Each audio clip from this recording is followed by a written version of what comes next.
At the outset, a privileged few had full rights, while many others were forced to find their own pathways to equality. Then a wave of women stood their ground. Faced with many dead ends, they drove relentlessly along narrow roads and around uncharted bends, until at long last one group's great accomplishment led them straight away to better but still uneven and unequal days. A second wave made progress, but faced many obstacles and came up short of its goal. It's been a man's world for a long time, but maybe someday we'll be able to say that equally so, it's a woman's world.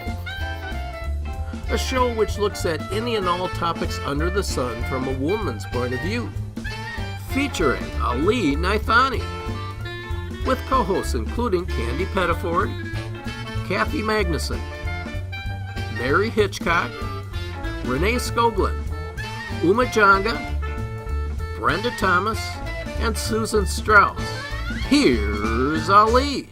Welcome to the show. And I'd like to extend a big welcome to our mother and son team today who are co-hosting with me. Welcome Renee Skoglund and Rob. Thank you for having us. Thank you. Thank you so much for being here. So, how are you, Rob? What's new with you? I've finally finished. I'm almost done with my second trimester of school, which is a big relief.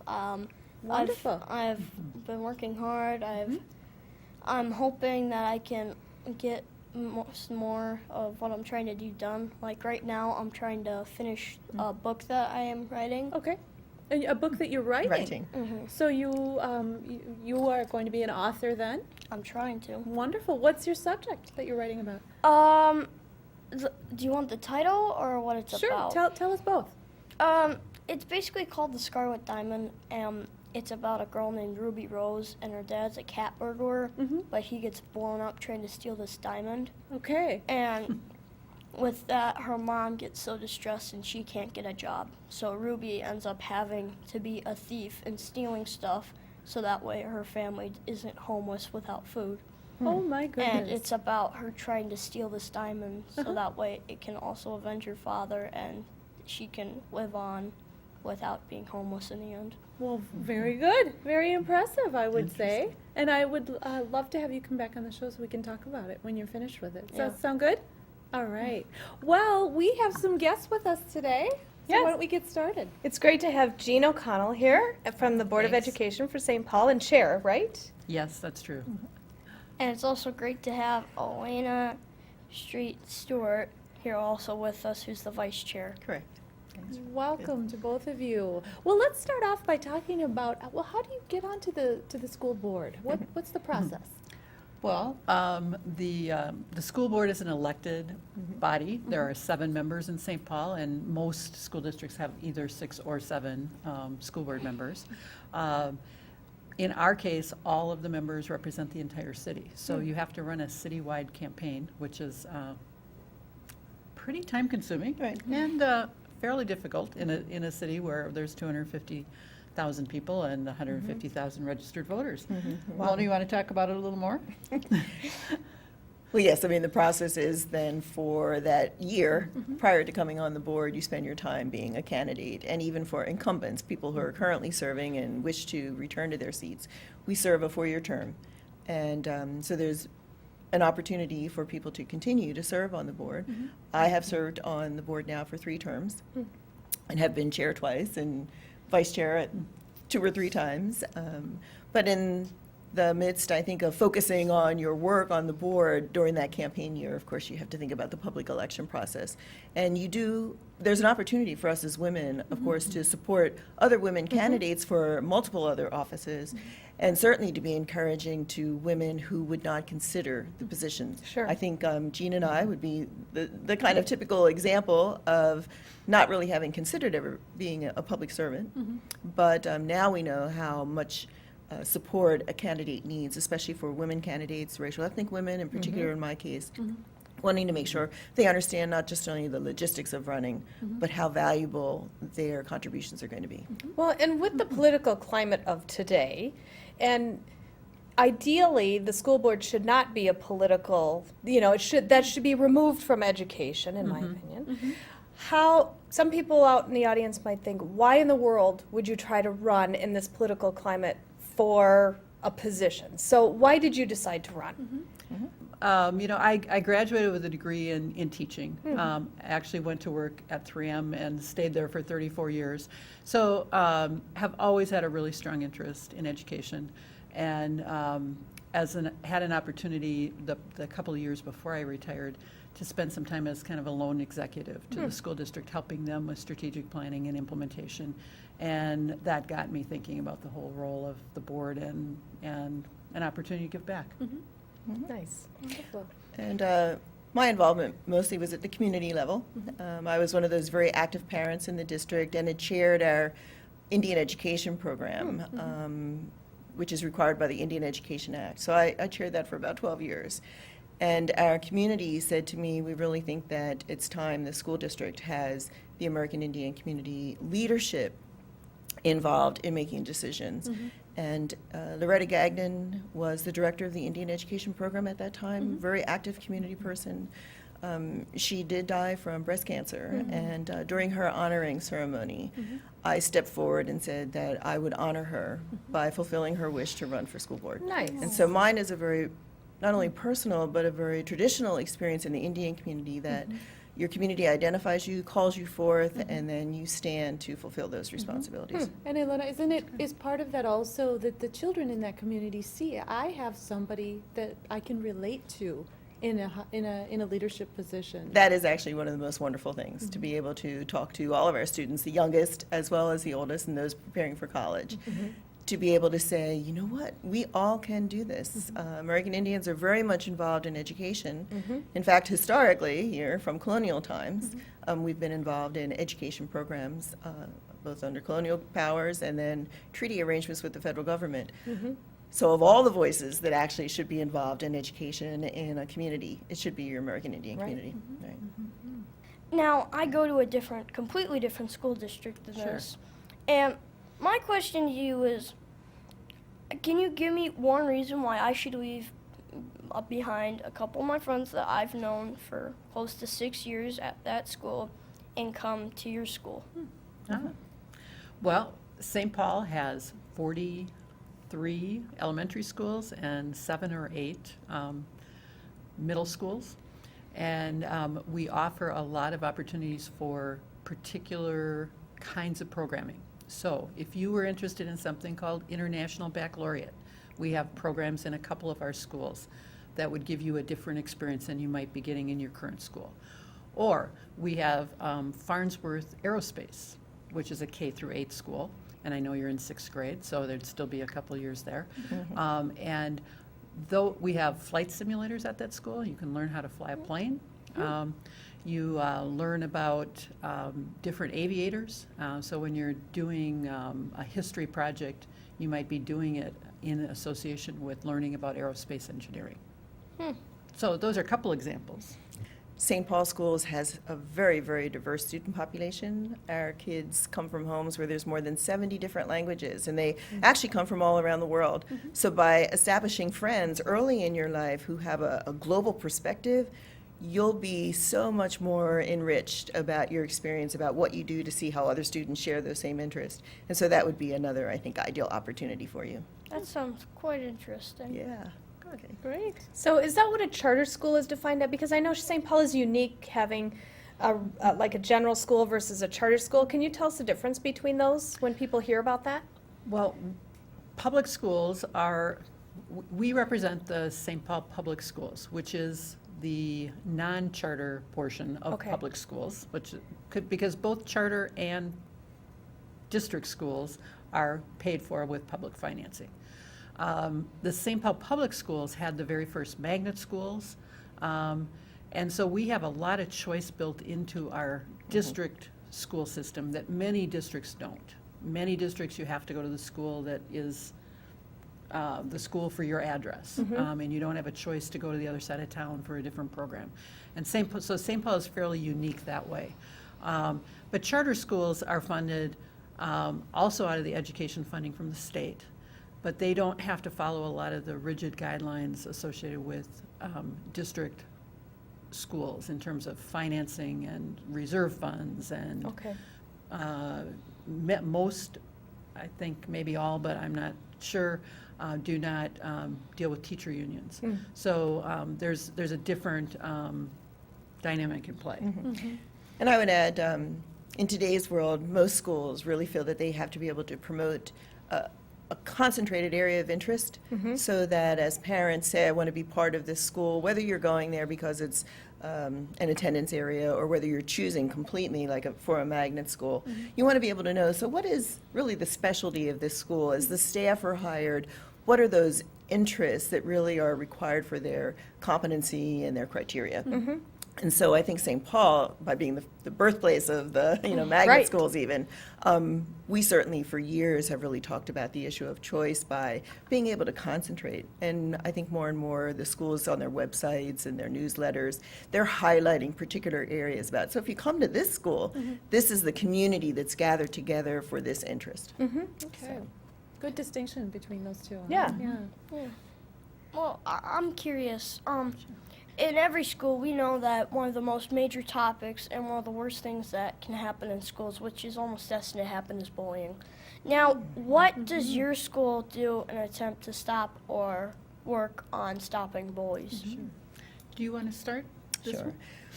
Well, certainly as school board members, where we typically would start would be around the development of policies, because that's the level of responsibility school board members have. We have integrated into our policies phrases around harassment and violence and abuse that probably mirror what is out of the whole hate crime or discrimination practices. So our policies reflect that. But over time, we also know that we do training with a student handbook to talk about behavior and the consequences of the behavior that's not acceptable in the schools, so that everyone, teachers, school service staff, food service people, bus drivers, we're holding everyone accountable to making sure that no student is discriminated against.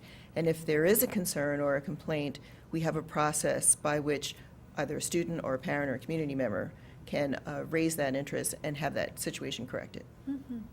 So that's the policy part, and the way that gets implemented in our schools is we have a number of schools that are implementing a program called Positive Behavioral Intervention Supports. And what that does is it teaches students and teachers how to reinforce good behavior, to really talk about what's expected in school, and to manage issues around bullying and other kinds of behavior issues early and quickly so that they don't escalate. And Rob, do you think from your experience that as Alona and Jean spoke about with bullying, that kids would reach out for help? Do you think that kids know how to do that? It depends. I mean, if it gets really bad, I mean, with some people, they're just too afraid to speak up because they're afraid that the child or who's ever bullying them will come back or hurt them or make fun of them, which is always the big risk. And I know a couple people that's happened to them, and a couple people know friends.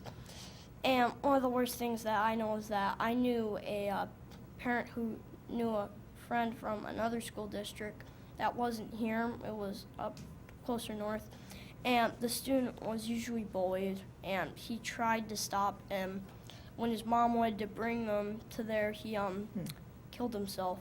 Oh, goodness. And it's like a stab in the heart knowing that, that if you bully with even a word or a punch or whatnot, it hurts somebody. And that's something that people need to learn, or some people actually need to do something more important. Right, so we have to have a consistent message that it's not just kids being kids, that sometimes the consequences of bullying are actually very drastic and severe, and that even if someone has not gone the route of a suicide or a suicide attempt, that you can still damage an individual for life. And I think that's the message that we really want to have. Right. Sometimes our community partners also then are better at being able to reach to students. So if there's an after-school program or a sports team, the coach or the planner for that event may actually be the best person that a student can confide in and can Right. help us intervene with the situation. But you're exactly correct. Sometimes the consequences are very tragic, and no one should take this lightly. And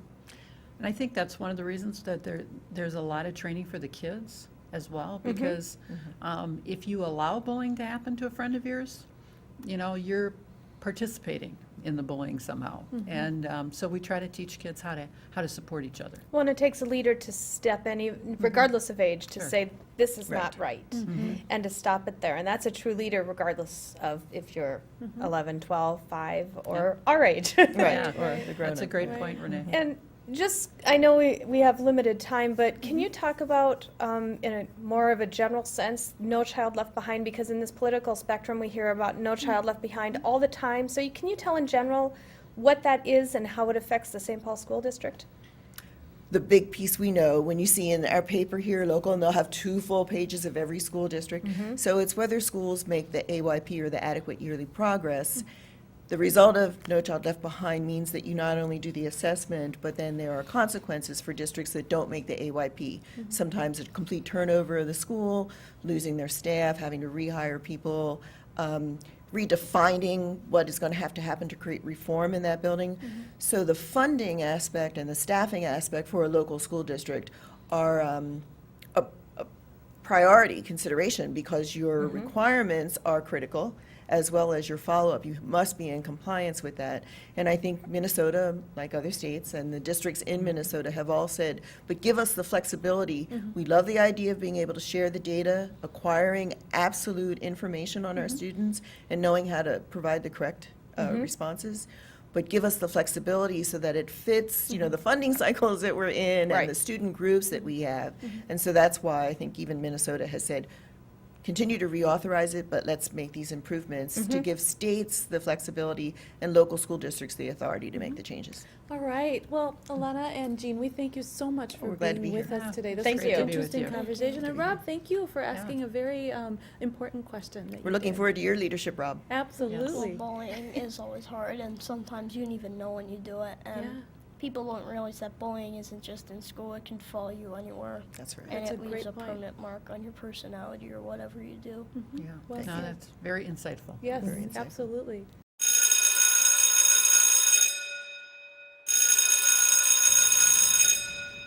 Welcome back, and I'd like to introduce 2 guests with us today. Mary Hitchcock. Mary Hello. is a staff member on the show. Thanks for being with us on this side of the camera. You're welcome, and thank you for having me. Absolutely, and welcome to you, Dr. Ellen Kennedy. Thank you Thank so you. much for joining us again, as a you've been on pleasure. the show many times. Thanks. All right. And our second topic of the day will be the difference of gender in schools from their time in school to my time in school. That far, that long? a How long much time time do we ago. have? You're 43 and I'm 11. 44, There's- thank you very much. Okay, 44 and I'm 11. There's that little Okay. bit of a difference. A little There's bit, some just a little time. bit. We better get moving. We better get moving. So what do we think? What do we think about the difference between... Well, I think it's really compelling that when I was a little girl, almost all the teachers in elementary school were women. And I didn't even have a male teacher until 6th grade. But then when I went to college, it was totally different. Almost all the professors were male, and certainly all the professors in the hard sciences and in technical areas were male. As a professor myself now for a very long time, what I've seen is that women are still underrepresented in higher education. Well, that's not exactly what I've seen. In middle school right now, and in the series, I know, and my cousin goes to college right now, and I know that in music, there's women that are represented in there as much as there are men, and that's changed over the course of a couple of years. Like, and right now, I'm seeing more male teachers than I did in elementary school, and but there's not a whole lot. There's like 2 or 3 more than last time. What subjects do they teach? English, history, and one does gym. What about in administration? I know, I think, it's hard for me to remember that long ago, But in terms of administration, I think more men were in administration than were women. The women were like teaching and the guys were doing Running the administration. Is that program. your? Well, certainly if we look at higher education, nationally there have been changes. More women head up universities than they did 30 years ago. But if we think just about the University of Minnesota, for example, there's never been a woman president that I'm aware of. And right now, the president of MnSCU is a man. The president of the University of Minnesota is a man. The president of many of the other institutions are male. So what's holding women back? What are the issues here? What do you think, Mary? Well, to be honest with you, I have a different mindset. I went to a private school, and if you look way back, it started out where nuns were the teacher. Right. And so, from my perspective, I saw a lot more female than it was male. But I know when we were talking just a little bit ago, between math and science, you'd brought up the point that you tend to, or you used to see more male teachers in those two subjects. And when looking back now, going through each grade, it was the women were more in the reading and the males were more in the science and math. And I never, ever, it hasn't crossed my mind that would be even a gender-specific distinction.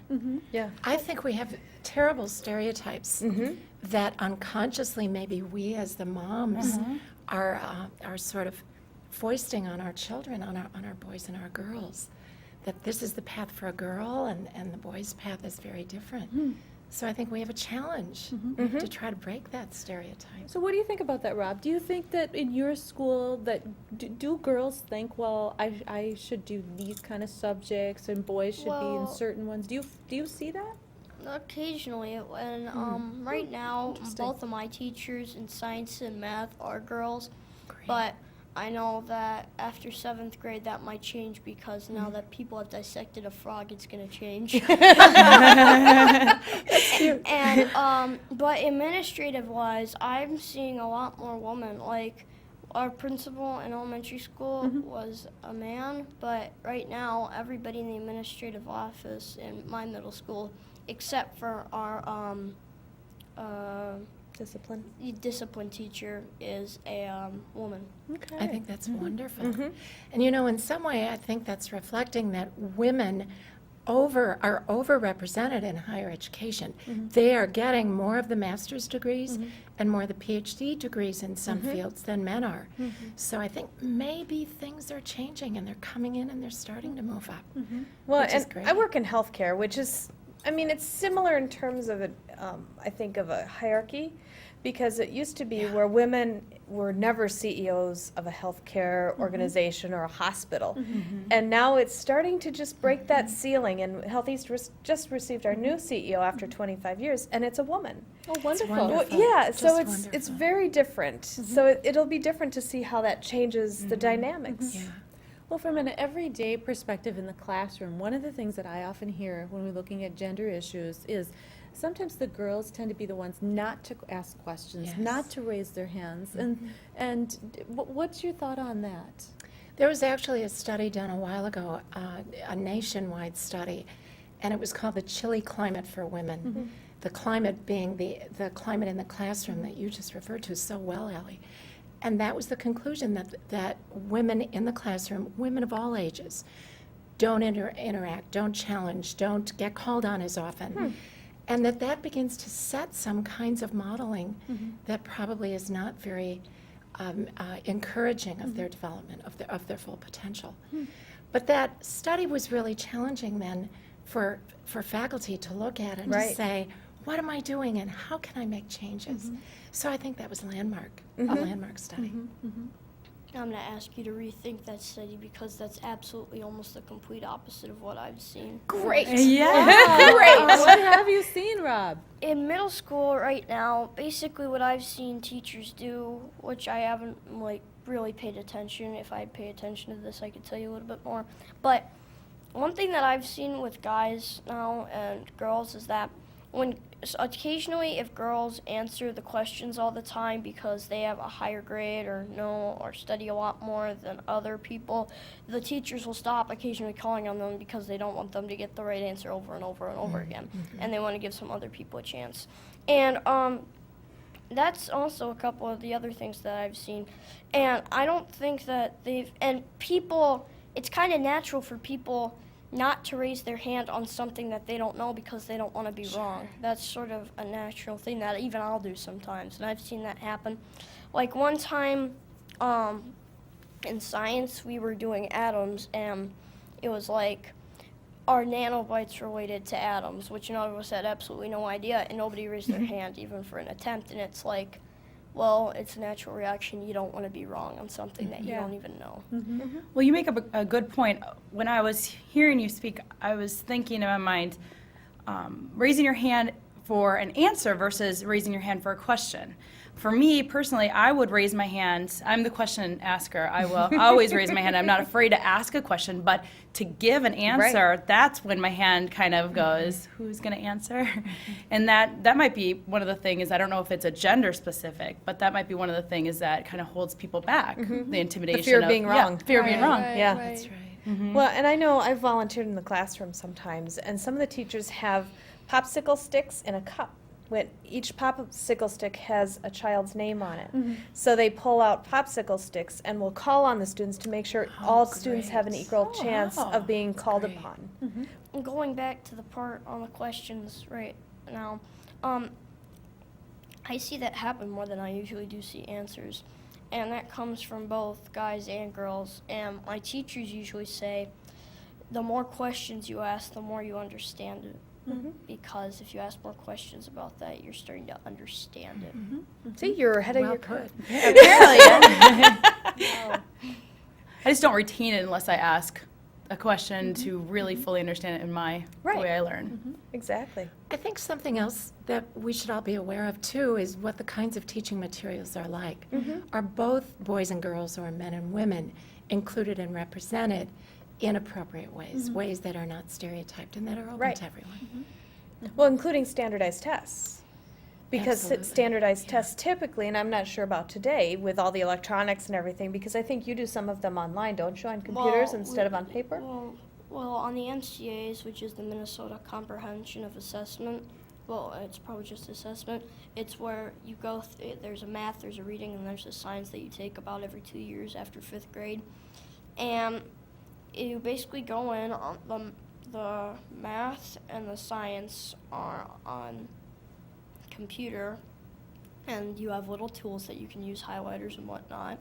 And then you also have, but the reading is on paper because they always want you to be able to read something like it's a book. But I'm afraid that that'll change because when you look at it now, you got more nooks in classrooms, you're reading more. And all that, and you've already seen book companies go out of business, which is like, Yeah. Very All true. right. Well, this has been a fascinating subject, and thank you for your perspective, Rob. It was very interesting. to the conversation, and I thank you all for being Thank with you. us today. Thank you. And we thank you for being with us on It's a Woman's World, and we hope to see you next time.